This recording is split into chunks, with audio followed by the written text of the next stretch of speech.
கார்த்திக் ரேவதி சீரியலில் என்ன நடக்க போகுதுன்னு பார்க்கலாம் வாங்க. வீடியோக்குள்ள போகலாம். கும்பாபிஷேக பத்திரிக்கை வந்திருக்குது. விருமன், சிவனாண்டி, முத்துவேல் இவங்க எல்லாருமா சேர்ந்துக்கிட்டு அந்த பத்திரிக்கையில் ஆசிட் தொடவி அந்த பத்திரிக்கையை கொண்டு போய் சாமிக்கு முன்னாடி வச்சா அங்கே நெருப்பு எரிஞ்சிட்டு இருக்கிற பக்கத்தில் வச்சுட்டாங்கன்னாவே போதும், அது இருந்து பற்றி எரியும். அதுக்கப்புறம் இது ஒரு அபசகுணம்னு சொல்லி கும்பாபிஷேகம் நிற்கிறதுக்கு கூட வாய்ப்பு இருக்குதுன்னு சொல்லி இவங்க ஒரு திட்டம் போட்டு அந்த பத்திரிக்கையில் ஆசிட் தொடவி ஒரு வச்சிடுறாங்க. இங்கே பாட்டி பத்திரிக்கை வந்துருச்சுப்பா, எல்லாரும் திருப்தியாக சாப்பிட்டு சீக்கிரம் வாங்க, பூஜையை பண்ணி நம்ம எல்லாத்துக்கும் இந்த பத்திரிக்கையை கொடுக்க ஆரம்பிச்சிடலாம். சாப்பிட்டுட்டு இருக்கிறாங்க. சரிங்கம்மா, நாங்கள் சாப்பிட்டதும் வர்றோம், பூஜையை முடிச்சதும் உடனே நம்ம பத்திரிக்கையை கொடுக்க ஆரம்பிச்சா தான் கும்பாபிஷேகத்துக்குள்ளே எல்லாத்துக்கும் படப்படன்னு கொடுத்து முடிக்க முடியுங்கிறாங்க. ஆமாப்பா, எல்லாரும் பொறுமையானது நம்ம நல்லா வயிறாறு சாப்பிட்டு வாங்க, பூஜை ஆரம்பிச்சிடுவோன்னு பாட்டி சொல்லிட்டு காட்டிக்கிட்டுன்னு சொல்கிறாங்க. இதை பார்ப்ப காட்டி எல்லாரும் சாப்பிட்டு வரட்டும், பூஜையை முடிச்சுக்கலான்னு சொல்லி எல்லாரும் வெயிட் பண்ணிட்டு இருக்காங்க. சாப்பிட்டு வந்ததும் பூஜையை ஆரம்பிக்கிறாங்க. அதில் மொதல் பத்திரிக்கையை எடுத்து சாமிக்கு முன்னாடி வைக்கிறாங்க. அம்மா தாயே, மொதல் பத்திரிக்கை உனக்கு வச்சு தான் இந்த பூஜையவே ஆரம்பிக்கிறோம், நீ இந்த கும்பாபிஷேகத்தில் எந்த ஒரு தடையும் வந்துடாமல் நீ தான் பார்த்து நடத்தி கொடுக்கணும்னு வேண்டிக்கிறாங்க பாட்டி. இங்கே சிவனாண்டி முத்துவேலும் பேசிக்கிறாங்க. என்ன சித்தப்பு, மொதல் பத்திரிக்கையை சாமிக்கு முன்னாடி வச்சிருக்காங்க, இப்போ பாருங்க தீ பிடிக்க போகுது, பகீர்னு பட்டிக்க போகுது, அதுக்கப்புறம் இதை சாக்கா வச்சுக்கிட்டு கும்பாபிஷேகத்தை நம்ம நிறுத்திடலாங்கிறாங்க. கோயிலில் அபிஷேகாரியம் நடந்துட்டா நிச்சயமாக ஒரு நல்ல காரியம் செய்ய மாட்டாங்கல்ல, அதுக்காகவே நம்ம எதிர்பார்த்துட்டு இருக்கோம் அப்படின்னு சொல்லிட்டு அந்த கும்பாபிஷேக பத்திரிக்கையில் தீ பிடிக்கும்னு நினச்சிட்டு இருக்காங்க சிவனாண்டியும் முத்துவேலும். அந்த நேரம் பார்த்து காட்டி பால் குடம் கொண்டு வந்து கொடுக்குறாங்க. சாமி ஒரு நிமிஷம் இருங்க, இந்தாங்க இந்த பால் அபிஷேகத்தை பண்ணி பூஜை ஆரம்பிங்கன்னு சொல்லி கொடுக்குறாங்க. என்னப்பா என்னாச்சு அப்படின்னு பாட்டி கேட்கும்போது, பாட்டி எல்லாம் ஒரு காரணமாக தாங்கிறாங்க. ஆமாம்மா, என் பேரன் செஞ்சானா எதுவுமே ஒரு காரணம் இருக்கும், சரி அவன் சொல்கிற மாதிரியே செஞ்சுடுங்கன்னு சொல்கிறாங்க பாட்டி. ஓ சரியார் பால் குடத்தை வாங்கி பால் அபிஷேகம் பண்ணிக்கிட்டு இருக்காங்க. அந்த பால் அபிஷேகம் பண்ணிட்டு இருக்கும்போது பால் போய் அந்த பத்திரிக்கையில் அப்படியே நனைச்சிக்கிட்டு இருக்குது. இதை பார்த்த சிவனாண்டியை முற்றுவேலும், அடடா நாம நினைச்ச திட்டமெல்லாம் வீணா போச்சு, பத்திரிக்கை நனைஞ்சிருச்சு, அந்த ஆசிட்டெல்லாம் கழுவிக்கிட்டு போயிடுச்சு, இதுக்கப்புறம் நாம நினைச்ச திட்டமெல்லாம் ஆளா போச்சு. இந்த டிரைவர் பையன் ஏதாவது ஒரு வழியில வந்து ஏதோ ஒன்று கெடுத்து விட்டுறான். இப்போ பாரு, இப்போவாவது நம்ம நினைச்சது நடந்ததா, எதுவுமே முடியலையே, இவனை ஜெயிக்கவே முடியாது போல இருக்குதுங்கிறாங்க முத்துவேலு. நம்ம பிளானை எப்படியோ தெரிஞ்சு வச்சுக்கிட்டு தான் இப்படி ஒரு காரியத்தை பண்ணியிருக்கான்னு சொல்கிறாங்க சிவனாண்டி. இங்கே பூஜை முடிஞ்சதுமே பாட்டி மொதல் பத்திரிக்கை என் மாவன் ராசராசனுக்கு கொடுத்துடலான்னு சொல்லி பத்திரிக்கை கொடுக்குறாங்க. இதை பாருப்பா, நீ குடும்பத்தோடு வந்து இந்த கும்பாபிஷேகத்தை சிறப்பாக நடத்தி கொடுக்கணும்னு கேட்குறாங்க. அடுத்த பத்திரிக்கையை நம்ம சாமுண்டீஸ்வரிக்கு கொடுக்கலான்னு பாட்டி சொல்கிறாங்க. அதுக்கு விருமன் தடை போடுறாரு. இல்லை அந்த அம்மாவுக்கு இந்த கும்பாபிஷேகத்தில் விருப்பமே இல்லை, அவங்களுக்கு எதுக்கு கொண்டு பத்திரிக்கை கொடுக்கணும், கொடுத்தாலும் அவங்க வரமாட்டாங்கங்கிறாங்க. இதை பார் விருமா, நீ சொல்கிற மாதிரியெல்லாம் கேட்க முடியாது, என்னதான் இருந்தாலும் அவங்க ஊர் பிரசிடென்ட், அவங்களுக்கு உண்டான மரியாதையை நம்ம கொடுத்துத்தானே ஆகணும்னு ஊர் பெரியவங்க சொல்கிறாங்க. இது கேட்டு விருமன் பேசாமல் அமைதியாக நிற்கிறாங்க. சரிங்கம்மா, நீங்களும் வாங்க போய் கொடுத்துட்டு வருவோன்னு பாட்டியை கூப்பிடுறாங்க. இல்லைங்க ஐயா, நீங்கள் எல்லாரும் போயிட்டு வாங்க, நான் வரலைங்கிறாங்க. ஏன் பாட்டி நீங்கள் ஏன் வரலன்னு சொல்கிறீங்க, வாங்கன்னு கூப்பிட்றாங்க கார்த்தி. இல்லைப்பா, நான் ஒரு காரணமாக தான் சொல்கிறேன், நீங்கள் எல்லாரும் போயிட்டு வாங்கங்கிறாங்க. ஊர் பெரியவங்க எல்லாரும் சாமுண்டீஸ்வரி வீட்டுக்கு போயிருக்காங்க. அவங்க எல்லாத்தையும் பார்த்ததும் எழுந்திரிச்சு நின்று மரியாதையோட, என்ன ஊர் பெரியவங்கெல்லாம் என்ன தேடி வந்திருக்கீங்கிறாங்க. ஆமாங்கம்மா, இன்னும் 3 நாளையில் நம்ம ஊர் கோயில் கும்பாபிஷேகம், எல்லாரும் பத்திரிக்கை அடித்து தயார் பண்ணிட்டோம், அடுத்தது ஊர்க்காரங்க எல்லாருமா சேர்ந்து காப்பு கட்ட போகிறோம், பந்தக்கால் நட்டு சிறப்பாக பூஜை ஆரம்பிக்க போகிறோமா, தலைவிங்கிற பேரில் உங்களுக்கு நாங்கள் பத்திரிக்கை வச்சு அழைக்க வந்திருக்கோம், காப்பு கட்டிலையும் சரி கும்பாபிஷேகத்துலேயும் சரி கண்டிப்பாக நீங்கள் இந்த 2 நிகழ்ச்சியிலையும் கலந்துக்கணும்னு கேட்குறாங்க. இந்த கும்பாபிஷேகத்தை உங்கள் வீட்டுக்கார தலைமையில் தான் நடத்த போகிறோம், அவசியமாக நீங்களும் கூடவே வந்து நின்று இந்த கும்பாபிஷேகத்தை நல்லபடியாக நடத்தி கொடுக்கணும், பத்திரிக்கை வாங்கிக்கோங்கன்னு பத்திரிக்கை கொடுக்குறாங்க. ஊர்க்காரங்க எல்லாரும் மன்னிச்சிடுங்க, ஏற்கனவே இந்த கும்பாபிஷேகத்துக்கு வந்துட்டு விருப்பம் இல்லாத நிறைய விஷயங்கள் நடந்துருச்சு, அதனால் இந்த கும்பாபிஷேகத்தில் நான் கலந்துக்கல, இந்த பத்திரிக்கையும் நான் வாங்க விரும்பலைங்கிறாங்க சாமுண்டீஸ்வரி. என்னம்மா, ஊர் தலைவிங்கிற பொறுப்பில் நீங்கள் கண்டிப்பாக வருவீங்க, சிறப்பாக நடத்தி கொடுப்பீங்கன்னு நாங்கள் எதிர்பார்த்து வந்தால் இப்படி சொல்லிடுறீங்களேங்கிறாங்க ஊர் பெரியவங்க. ஆமாம், இந்த தடவையும் இந்த கும்பாபிஷேகம் நல்லபடியாக நடக்குமான்னு எனக்கு சந்தேகமாக இருக்குதுங்கிறாங்க சாமுண்டீஸ்வரி. ஐயோ என்னம்மா, ஏமா இப்படி சொல்கிறீங்க, இந்த கும்பாபிஷேகமும் நடக்குமான்னு எனக்கு சந்தேகமாக இருக்குது, சரி அப்படியே நடந்தாலும் சரி இதில் கலந்துக்க எனக்கு விருப்பம் இல்லை, என்னை விட்டுருங்கிறாங்க. ஐயா தலைமையில் தானே நடக்குது, நீங்கள் வரலின்னு சொன்னால் எப்படின்னு கேட்குறாங்க. இதை பாருங்கள், அவரை வேணால் அனுப்பி வைக்கிறேன், ஆனால் நான் இதில் கலந்துக்க எனக்கு விருப்பமே இல்லை, நான் வரமாட்டேன், என்னை எதிர்பார்க்காதீங்கன்னு சொல்கிறாங்க சாமுண்டீஸ்வரி. ஐயோ என்னம்மா, ஊர் தலைவிங்கிற பொறுப்பில் நீங்களும் வந்து கலந்துக்கிட்டா தானே சிறப்பாக இருக்கணும் ஊர்க்காரங்க கேட்குறாங்க. அப்போ சந்திரா தலையிடுறாங்க. இதை பாருங்க, அக்கா தான் இவ்வளோ தூரம் சொல்கிறாங்கல்ல, அதில் கலந்துக்கலேன்னு திரும்ப திரும்ப எதுக்கு அக்காவை வற்புறுத்துறீங்க, விருப்பமே இல்லைன்னு சொன்னால் விட்டுட்டு போக வேண்டியதானே, கும்பாபிஷேகத்தில் கலந்துக்கிறதும் கலந்துக்காமல் இருக்கிறதும் அவங்கவுங்க தனிப்பட்ட விருப்பம், அதான் அக்கா கலந்துக்கலேன்னு சொல்கிறாங்கல்ல, திரும்ப திரும்ப அவங்க கிட்ட ஏன் இப்படி வற்புறுத்தி கேட்டுட்டு இருக்கீங்க, உங்கள் வேலையெல்லாம் என்னமோ பார்த்துக்கிட்டு போங்க, அக்கா தான் வரலன்னு சொல்லிட்டாங்கல்ல, இதுக்கப்புறமா அவங்கள கூப்பிடாதீங்கிறாங்க சந்திரா. ரேவதி, ரோஹிணி, சுவாதி இவங்க 3 பேரும் என்னம்மா, ஊர்க்காரங்க எல்லாரும் இவ்வளோ தூரம் மரியாதையோடு வந்து கூப்பிடுறாங்க, சாமி காரியம், நீங்கள் போகலான்னு ஒத்துக்கோங்கம்மா, வேண்டான்னு சொல்லாதீங்கன்னு சொல்லி கேட்குறாங்க.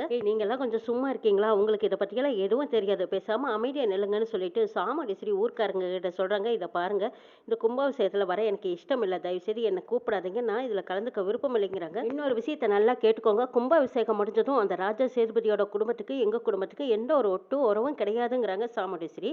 இது கேட்ட விருமன், என்னம்மா இப்படியெல்லாம் பேசிட்டு இருக்கீங்க, ஊர் தலைவிங்கிற முறையில ஊர்ல என்ன ஒரு விசேஷமா இருந்தாலும் நீங்க முன்னால வந்து கலந்து தலைவி ஆகிறதுக்கு நாங்க எல்லாருமா சேர்ந்து உங்களுக்கு ஓட்டு போட்டிருக்கோம், நீங்களே எங்களை மதிக்கலைன்னா எப்படி? எங்க ஊர்ல எந்த ஒரு விசேஷமா இருந்தாலும் அதை நாங்க உங்களை கூப்பிடும்போது நீங்க அந்த இடத்துக்கு மதிச்சு வந்து நிக்கணும், அதுக்கு பேர் தான் உங்களை நம்பி ஓட்டு போட்ட இந்த மக்களை மதிக்கலைன்னா நீங்க இருந்து என்ன பிரயோஜனம்னு கேட்டுட்டு இருக்காங்க. இதை பார் வீரப்பா, நீ இப்படி எல்லாம் பேசுறத பார்த்தா ஏதோ வெறுப்பேத்துற மாதிரியே இருக்குதுங்கிறாங்க ராஜராஜன். ஆமா, அவர் கேட்கறதுல என்ன தப்புன்னு கேட்குறாங்க சிவனாண்டி. உங்க தனிப்பட்ட வெறுப்பு எல்லாம் நீங்க வீட்டுக்குள்ளேயே வச்சுக்கணும், ஆனா ஊர்க்காரங்க கூப்பிடும்போது ஊருக்கு முன்னாடி நீங்க எல்லாரும் வந்து நிக்கிறது தான் முறைங்கிறாங்க சிவனாண்டி.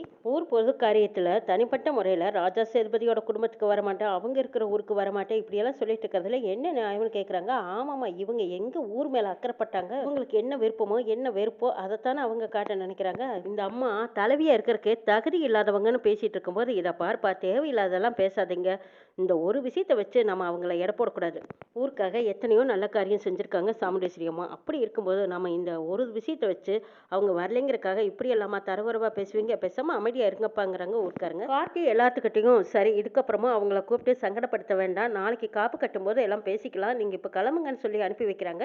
எல்லாரும் கார்த்தி சொன்னதுக்கு அப்புறம் சரின்ட்டு வெளியில வராங்க. முத்துவேல், சிவனாண்டி, விருமன் இவங்க 3 பேரும் சேர்ந்துக்கிட்டு, என்ன சித்தப்புது இந்த விஷயத்த பெருசா ஊதி பெருசாக்கலான்னு பார்த்தா இந்த டிரைவர் பையன் எல்லாத்தையும் ஆஃப் பண்ணிட்டானாங்கிறாங்க. அட விடுப்பா, இன்னும் கும்பாபிஷேகத்துக்கு இன்னும் நாள் இருக்குல்ல, அதுக்குள்ள எத்தனையோ பிரச்சனையை பண்ணலாம், இதுதான் ஒரு பெரிய விஷயமா என்ன? ஆமாமா, இன்னும் நாளும் டைமும் இருக்கு, அப்ப பாத்துக்கலாம் விடுப்பான்னு சொல்லிட்டு விருமன், சிவனாண்டி, முத்துவேல் 3 பேர் அங்கிருந்து போறாங்க. கார்த்தி சாமுண்டீஸ்வரி கிட்ட பேசுறாங்க. இதை பாருங்க அத்தை, நீங்க இந்த கும்பாபிஷேகத்துல கண்டிப்பா கலந்துக்கணும், பழைய பகையெல்லாம் மறந்துட்டு மாமா இந்த கும்பாபிஷேகத்தை எடுத்து நடத்துறாங்க, அதனால அவங்க கூட நீங்க நிக்கிறது தான் நல்லதுங்கிறாங்க கார்த்தி. இதை கேட்டு சாமுண்டீஸ்வரி, சாரி மாப்பிள்ள, இதுல என்னால கலந்துக்க முடியாது, இந்த விஷயத்தை பொறுத்த வரைக்கும் என்ன கட்டாயப்படுத்தாதீங்க, எனக்கு அந்த ஊருக்கு போகவே பிடிக்கல, முக்கியமா அந்த கிழவியோட முகத்தை பார்க்கவே எனக்கு எரிச்சலா இருக்கு, மாமா வேணா போகட்டும்னா அதை தடுக்க மாட்டேன்னு சொல்லிட்டு சாமுண்டீஸ்வரி அங்கிருந்து போறாங்க. சிவனாண்டி, முத்துவேல், சந்திரா காளிமாவை பார்க்கறதுக்காக வந்திருக்காங்க. இங்க நடந்த அத்தனை விஷயங்களையும் காளிமா கிட்ட சொல்லிக்கிட்டு இருக்காங்க. இங்க பாருங்க சித்தி, இந்த கும்பாபிஷேகம் மட்டும் இந்த கிழவி நினைச்ச மாதிரி நல்லபடியா நடந்துட்டா அப்புறம் ஊருக்குள்ள ஒரு பையன் நம்மளை மதிக்க மாட்டானுங்க, கும்பாபிஷேகத்தை நடக்க விடாம ஆரம்பத்திலேயே தடுக்கலாம்னு தான் கோயில் பத்திரிகையில ஆசிட் தொடவி உள்ள வச்சோம், அதையும் இந்த டிரைவர் பையன் எப்படியோ கண்டுபிடிச்சு பால் அபிஷேகம் பண்ணி அந்த பாலால பத்திரிகை நனைஞ்சிருச்சு, அதுவும் எங்க முயற்சி வீணா போச்சு, கில்லாடித்தனம் பண்ணி அந்த காரியத்தை கெடுத்ததும் இல்லாம நம்ம கிட்ட சவால் வேற விடுறான், நீங்க என்ன செஞ்சாலும் சரி இந்த கோயில் கும்பாபிஷேகத்தை நடத்தி காட்டாம விட மாட்டேன்னு வேற சொல்லியிருக்கான், அவன் கொட்டத்தை அடுக்கிறக்காவது இந்த கும்பாபிஷேகத்தை தடுத்து நிறுத்தியே ஆகணும்னு சிவனாண்டி சொல்லிட்டு இருக்காங்க. அதையும் தாண்டி இந்த கும்பாபிஷேகம் நல்லபடியா நடந்து முடிஞ்சிருச்சுன்னா இந்த 2 குடும்பமும் ஒன்று சேர்றதுக்கு வாய்ப்பு இருக்குதுங்கிறாங்க சந்திரா. சந்திரா, உங்க அக்கா காரி தான் பந்தக்கால் ஃபங்க்ஷனுக்கே வரமாட்டேன்னு சொல்லிட்டாலாமேங்கிறாங்க காளிமா.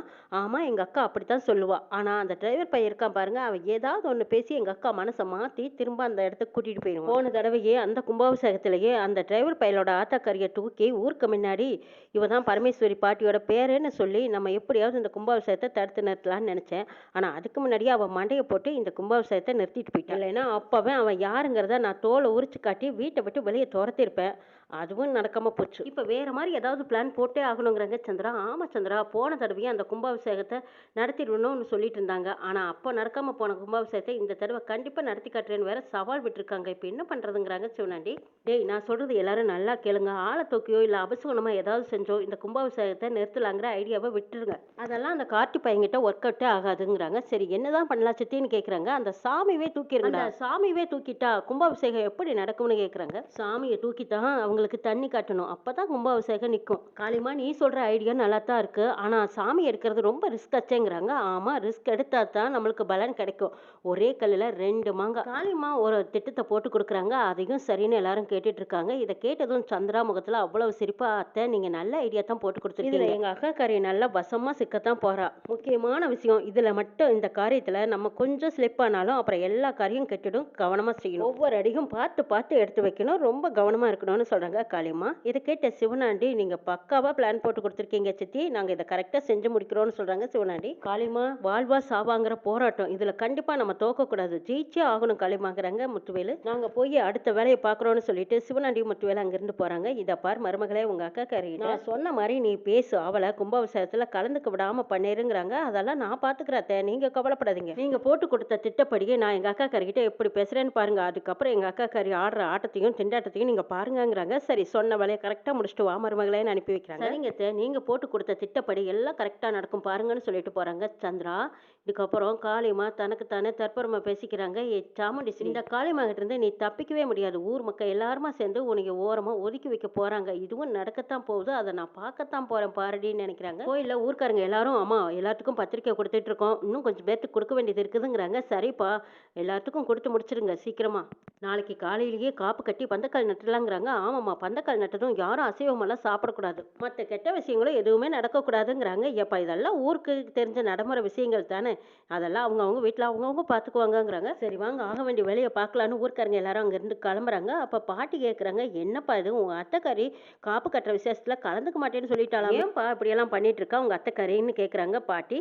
பாட்டி, நீங்க இருக்கிற ஊருக்கு வரமாட்டேன்னு சொல்லியிருக்காங்க, வேற எதுவும் காரணம் கிடையாதுங்கிறாங்க கார்த்தி. சாமுண்டேஸ்வரி இந்த ஊருக்கு தலைவியா வரணுங்கிறதுக்காக நம்ம என்னெல்லாம் பாடுபட்டோம், அதெல்லாம் அவன் நினைச்சா பாக்குறா. ஏன் இப்படி பேசிட்டு இருக்கா? கடவுளே, எப்பதான் அவளுக்கு உண்மை புரியும்னு தெரியல, என் மேல இருக்கிற கோவம் எப்பதான் தீரும்னு தெரியல, இப்படியே பண்ணிட்டு இருக்காளே அப்படின்னு பாட்டி சலிச்சுக்கிறாங்க. இதை பார்த்தா கார்த்தி, கூடிய சீக்கிரம் அதுக்கு ஒரு முடிவு கட்டுறேன், நீங்க கவலைப்படாதீங்க பாட்டி, உண்மை என்னங்கிறத நாங்க நிரூபிச்சு காட்டத்தான் போறோம், கண்டிப்பா புரிஞ்சுக்கிட்டு அவங்க கும்பாபிஷேகத்துல முதல் ஆளா வந்து கலந்துக்க போறாங்க பாருங்கங்கிறாங்க கார்த்தி. இதை கேட்ட பாட்டி, நீ சொல்லும் போது எனக்கு கேட்கறதுக்கு சந்தோஷமா இருக்குப்பா.